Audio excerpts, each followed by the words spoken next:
So a couple videos ago, I mentioned how I'm dealing with time management, and just trying to optimize to not feel as burdened or overwhelmed with my busy schedule as I usually do.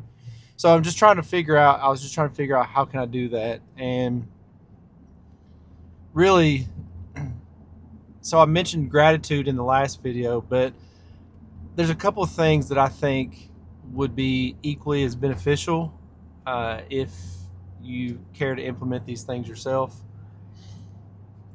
And I think the very first thing you have to do is you have to create some type of highlight of the day.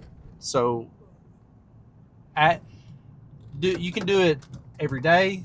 You can do a something once per week. But I think building something into your schedule where you're actively trying to seek out something that you're excited to do is one way that you could really transform feeling like you can't enjoy your life or you're too busy, and actually enjoying it and actually making it better. Something that I think when you have something to look forward to, it's kind of like vacation.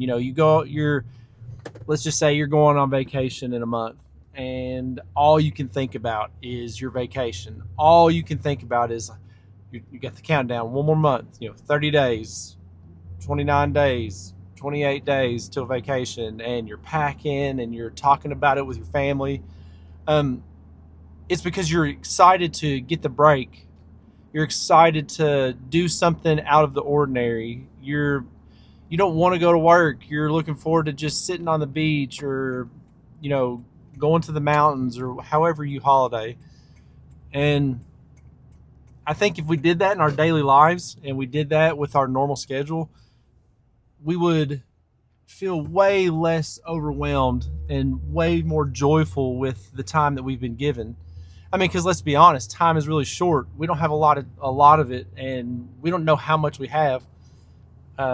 So we could have a lot of it, but even if we live a full life, man, the older I get, the more I realize that it's time is very fleeting and it's very fast, and you can't ever earn it back. So if you build something in every day and you create that highlight in your life, and you even schedule it, like, I think that's probably the first tip that I would give is get a planner, write down, three things that you want to get done, but above that, write your highlight. My highlight of the day is going to be this, not my highlight was, because I think if you start looking at highlights in retrospect, it's something that you kind of just said, this was the best part of my day, instead of being intentional about this is going to be the best part of my day. So, for example, I'm gonna probably lean more towards something I can look forward to every week, just because of the nature of my schedule. But let's just say I said every single week I'm going to phone a friend and say, "Hey, you want to go get coffee together sometime this week?" And build that into my schedule, so I'm constantly looking forward to, like, it's busy. We had a busy day at work. We had a busy time with a family, but I'm actually looking forward to doing something out of the ordinary with someone that I don't ordinarily see, and just enjoying a good cup of coffee at a coffee shop with somebody that I care about. You start looking forward to that, and you start really just letting it sink in that you're going to be doing something fun. So you can schedule it and say, this will be the highlight of my week. This will be the highlight of my day, because it's out of the ordinary. Not that being with your family is not a highlight, because I do think it is. Not that, going to church or going to the gym can't be your highlight. Whatever your highlight is, like, it is what it is. And every single thing, like I said last time, it's not you're not choosing good and bad. You're choosing between, what just is something that excites you.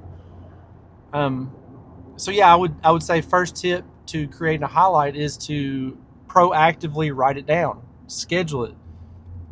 If you don't schedule it, it's not going to happen. or you're going to find other things to fill in the gaps, like I said last time. Also, I think one of the biggest things that for family men like myself or family women uh, who have busy schedules with their kids and want to spend time with their husbands, I think that you can also another tip that you could do is just get your spouse on board if you're married.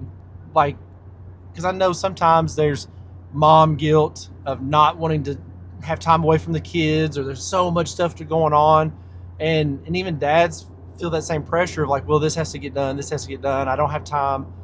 I think if you communicate that with your spouse, a few videos ago, I mentioned communications and expectations in marriage. I think this is one of those things where you just say, I want to do something. I want to, be like me going to my wife, hey, I really want to start doing something that I can look forward to every week.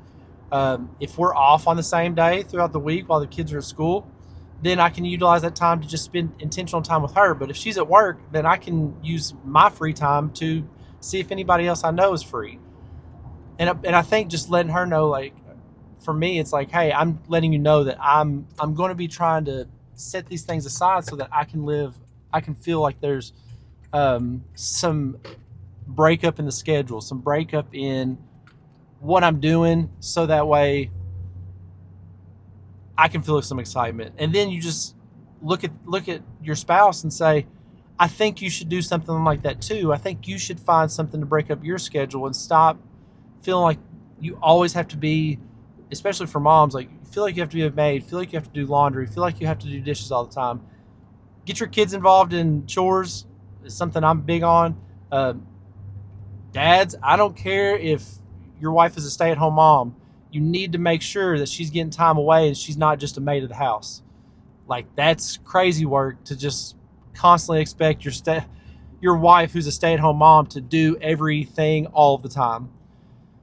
So I think those are the two biggest factors in creating a highlight. Is number one, being proactive about it, and then number two, just communicating that with your families and saying, like, I'm going to do this, so I think you should too.